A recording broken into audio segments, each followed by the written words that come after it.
যে কিছু সংখ্যক মানুষ চুরি করেছে, সেই চুরির দায় পশ্চিমবাংলার 2 কোটির অধিক মহিলাদের ঘাড়ে চাপাবেন না। আমরা যেখানে তৃণমূল আছে আর দুর্নীতি হবে না, এটা আমরা কোনোদিনই ভাবতে পারি না। যেখানে তৃণমূল সেখানেই দুর্নীতি, আর যেখানে দুর্নীতি সেখানে তৃণমূলের উপস্থিতি আছে। কিন্তু তারা লক্ষ্মীর ভান্ডারে দুর্নীতি করেছে বলে এমন জটিল ফর্ম তৈরি করে, বিশেষ করে গ্রামীণ আর নিরক্ষর মহিলাদেরকে ফর্ম ফিল আপের জটিলতার দিকে ফেলবেন না।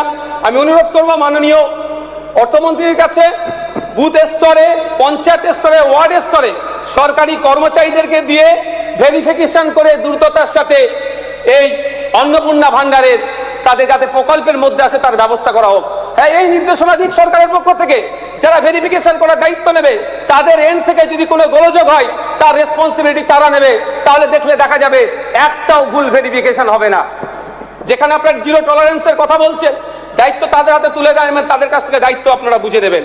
স্যার, উচ্চশিক্ষায় ড্রপ আউটের জন্য যে আপনি স্কিম নিয়ে এসেছেন অবশ্যই স্বাগত জানাবো, কিন্তু স্যার এখানে উচ্চশিক্ষা পর্যন্ত পৌঁছানোর আগে উচ্চ মাধ্যমিকের স্তরে 2024 থেকে 2025 যদি তথ্য দেখি, 1 বছরে প্রায় 3 লক্ষ ড্রপ আউট হয়েছে।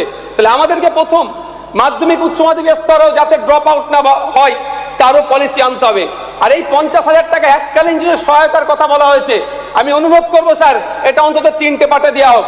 এটাও তো হতে পারে যে আমি ফার্স্ট ইয়ার অ্যাডমিশন নিলাম, ফার্স্ট সেমিস্টারে অ্যাডমিশন নিলাম, অ্যাডমিশন নিয়ে 50,000 টাকা নিয়ে আমি পড়াশোনা ছেড়ে দিলাম। যেই লক্ষ্য উদ্দেশ্য নিয়ে 1000 কোটি টাকা পশ্চিম বাংলার জনগণের ট্যাক্সের টাকা বরাদ্দ করা হচ্ছে, সেই সার্থক যেন হয়। সুতরাং এটাও বিবেচনা করা দরকার, অন্তত 3টে পার্টে ওদের টাকা দেওয়ার ব্যবস্থা করা হয়। স্যার, এখানে মহিলা যাত্রীদের ক্ষেত্রে যে বিবেচনা করা হয়েছে বাসে, সেটাকে স্বাগত জানিয়ে বলবো যে বিগত বাম সরকারের আমলে প্রাইভেট থেকে শুরু করে সরকারি বাসের ক্ষেত্রে ছাত্রছাত্রীদের জন্য 50% ডিসকাউন্ট ছিল। আমাদের পশ্চিমবাংলা যে নতুন সরকার এসেছে, এই নীতিটাও নিয়ে আসা হোক, ছাত্রছাত্রীর জন্য 50% ছাড়ের ব্যবস্থা করা হোক। স্যার,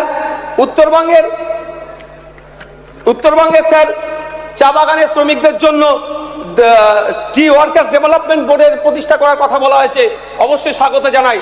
তবে অর্নামেন্টাল চেয়ারম্যান না রাখা হয়, কারণ 2016 থেকে 2021 পশ্চিমবাংলা সরকারের উদ্যোগে ত্রিপাক্ষিক প্রায় 21 থেকে 22টা চুক্তি হয়েছিল, কিন্তু দুর্ভাগ্য চা বাগান শ্রমিকদের ন্যূনতম মজুরি তারা ঠিক করতে পারেনি।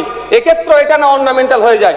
স্যার, আদিবাসী উন্নয়নের জন্য বিশেষ করে শিক্ষার দিকে যে ট্রাইবাল ইউনিভার্সিটির কথা বলা আছে, অবশ্যই এটাকে বিরোধিতার কোনো জায়গা নাই, কিন্তু একটা ইউনিভার্সিটি দিয়ে একটা গোটা সমাজকে শিক্ষা এগিয়ে নিয়ে যাবে আমি বিশ্বাস করি না। দেখুন, আলিয়া ইউনিভার্সিটি আছে মুসলিম সমাজের জন্য, মাইনরিটি ডিপার্টমেন্ট থেকে পরিচালিত, অবশ্য সব সমাজের ছেলে মেয়েরা পড়াশোনা করে, কিন্তু ওতে দিয়ে কি মুসলিম সম্প্রদায়ের শিক্ষকতার হার বেড়েছে না পিছিয়ে গেছে, তথ্য দেখলে দেখা যাবে। কিন্তু স্যার বলবো, এই ট্রাইবাল ইউনিভার্সিটির সাথে সাথে সাঁওতালি মাধ্যম যে শিক্ষা প্রতিষ্ঠানগুলো অলরেডি আছে, পর্যাপ্ত পরিমাণে শিক্ষা নাই, শিক্ষার পরিকাঠামো নাই, সেগুলো ফিরিয়ে নিয়ে আসতে হবে। বিগত সরকারের 3 বছরে ST/SC সমাজের জন্য কোনো হোস্টেল তৈরি করেনি, নতুন হোস্টেল তৈরি করতে হবে। বিগত দিনে ST/SC সমাজের ছেলে মেয়েদের জন্য যে হোস্টেলগুলো আছে সেগুলো অলরেডি যেগুলো বন্ধ আছে, পুনরায় সেগুলো চালু করতে হবে।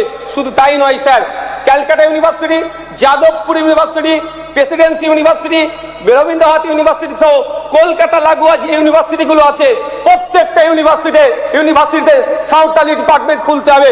তাহলেই প্রকৃতপক্ষে জানবো আমরা ST সমাজের মানুষ উপকৃত হবে। স্যার, শুধু তাই নয়, পশ্চিম বাংলায় আমি আগেই বললাম যেখানে তৃণমূল সেখানে দুর্নীতি, আর যেখানে দুর্নীতি সেখানেই তৃণমূল। স্যার, 80 লক্ষ আদিবাসী আছে, 1.5 কোটি ফেক ST সার্টিফিকেট প্রোভাইড হয়েছে। ওই 70 থেকে 80 লক্ষ ফেক ST সার্টিফিকেট বাতিলের জন্য কমিশন তৈরি করতে হবে। স্যার, আমার বলার সময়ও যদিও খুব একটা বেশি নয়, 10 মিনিটটা খুব কম হয়ে যাচ্ছে। আমি বলবো স্যার, এখানে একটা দেখছিলাম আপনার সরকারি উদ্যোগে স্যার একটা প্রজেক্ট নিয়ে এসেছে, তীর্থযাত্রা ও ধর্মীয় পর্যটনকে সহজতর করতে গিয়ে করার জন্য একটা রুট ম্যাপ তৈরি করেছে। স্যার, আমাকে 2 মিনিট দিতে হবে স্যার, রিকোয়েস্ট করছি স্যার, 2 মিনিট। আজকে পারবো না, আজকে স্যার 2 মিনিট স্যার। তৃণমূলের বিচারিতা আমি স্যার একটু বলতে চাই এখানে, মাইনরিটিদেরকে নিয়ে স্যার, মাইনরিটিদেরকে নিয়ে যে কিভাবে নামে স্যার শোষণ করেছে আমি স্যার বলবো। স্যার আমরা দেখেছি বিগত 3টে অর্থবর্ষ যদি দেখি প্রায় 15,000 কোটি টাকা মাইনরিটিদের জন্য বরাদ্দের প্রস্তাব রেখেছে, কিন্তু এন্ড অফ দ্য ইয়ার আমরা যদি দেখি দেখা যাবে সেখানে অ্যালোকেশন তার 50% করেনি। এক্ষেত্রে আমি অনুরোধ করব, সংক্ষেপে সংক্ষেপে সংক্ষেপে প্লিজ। এখানে স্যার আমি অনুরোধ করব, যেখানে যে 2165 কোটি টাকার কথা বলা হয়েছে, এটা 100% কাজ হোক, মাইনরিটিদের স্বার্থ হোক এবং ফান্ড যাতে Please, বৃদ্ধি করা হোক, stop করুন, তারও stop আমি করুন। অনুরোধ করব। স্যার আমরা মাননীয় আরো ভালো ভালো খবর দেখতে সাবস্ক্রাইব করুন বাংলা হান্টের ইউটিউব চ্যানেল। বাংলা হান্টের আরো খবর দেখতে নজর রাখুন। বাংলা খবর মানেই বাংলা হান্ট।